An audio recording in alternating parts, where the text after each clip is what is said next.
سيقول السفهاء زردا چوي با قمقلان من الناس دخلكنا ما واللهم سخبر واړ ولدا مؤمنان عن قبلتهم د قبله د دوینا التي هاغ قبله كانوا عليها چې ودوی په هغه باندې عبادت کوونکي قل او پیغمبر لله المشرق خاص الله لده طرف د مشرق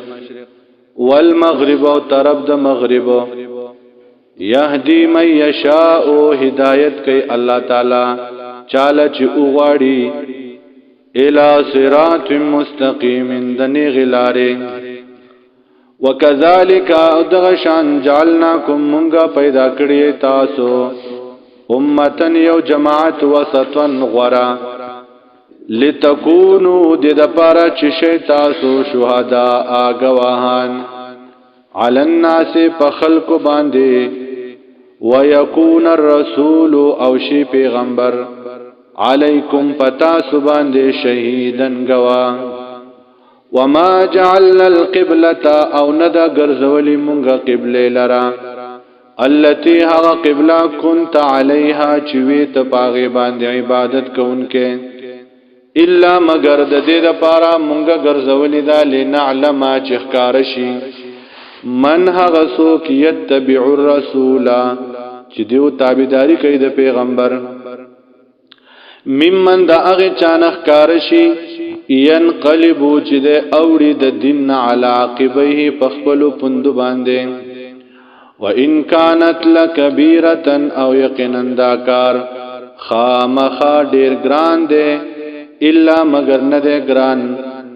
علی الذین هغه کسانو باندې هد الله چې کلک کړي دی الله وما كان الله او ند الله پاک ليضيع چې ضایع کی ایمانکم استاسو ایماننا ان الله بشک الله پاک بالناس پخلق باندې د لرؤوف خامخا شفقت کون کې رحیم مهربانا قد نرى یقینا بیا ان مونږه تقلب اړول وجهک د مخستا فی السماء اسمانتا فلنولینک نپس خام بواړو تعالی را قبلتن اغه قبلتا ترضاها چې تو راضی پاغه باندې فولی نپس وګرځوا وجهک خپل مخ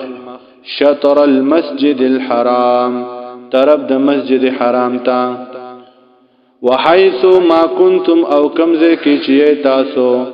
فولوا پسواړوي وجوهکم خپل مخنا شطره په طرف د دی باندې وان الذين يقينا هغه کسان اوتل کتابا چې ورکړی شوی دی ورته کتاب لا يعلمون خامخاد پوهیږي انه چې یقینا دا مخړول مسجد حرام طرف تا الحق بالکل سیدی بالکل رشچا دی من ربهم دا طرفا دا رب دا دوینا وما الله بغافل او ند الله پاک بے خبره عما دا اغی کاروننا یعملونا چی دوی کئی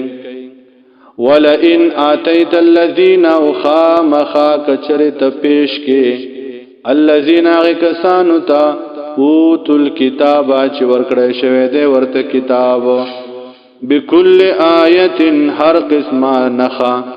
ما تبعو دیو تابداری نکی قبلتک د قبلستان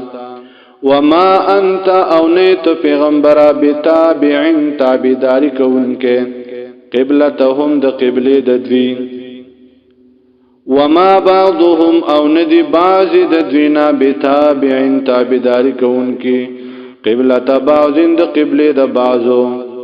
ولئن اتبعت خامخا کچرت تا تابداری وکړه اهواهم د خواهشاتو د دوی من بعد ورستو ما جاءک چراغله د تعالی من العلم پوها انک یقینا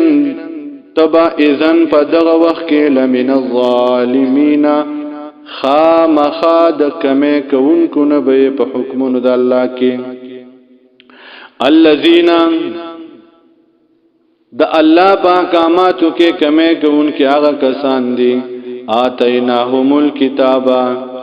چې مونږ ورکړه دې دوی له کتاب یعرفونه پی جنی حقانیت د پیغمبر کما یعرفونه لکه څنګه چې پی جنی دوی ابناءهم زامن خپل وان فریقا منهم یقینا ويودل د دوینا لا یکتمون الحق چې خامخا پټي حق وهم يعلمون او دی خفوه الحق حق ثابت ته من ربک استاد رب د طرفنا فلا تکونن پستمکیگا پیغمبر من الممترین د شک انکنا